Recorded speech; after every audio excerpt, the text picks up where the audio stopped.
Hello guys, good morning. So ayan na po, dumating na po yung parcel galing kay Ma'am Ivy. Ito po yung napanalunan ko ng pangalawang araw ko po since sumali po ako sa community niya. So ayan na po.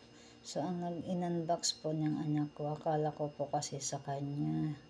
Hindi ko alam na sa akin pala kasi yun nga na may inaantay din siyang parcel kaya so hindi ko alam.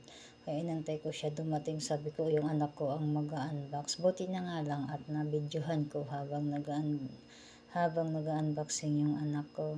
So yun, sa akin pala, hindi pala sa kanya. So ayan po yung siya, Scarlett Original Electric Kettle po siya.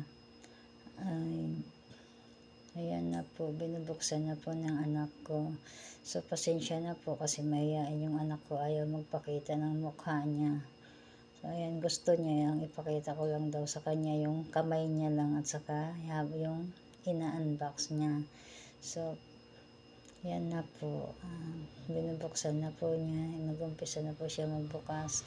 Ayan na po kita niyo na. Yan na po yung electric kettle po. Sobrang ganda po. Wow! Ayun na. So, maraming salamat po kay Ma'am Ivy sa napanalunan ko pong electric kettle.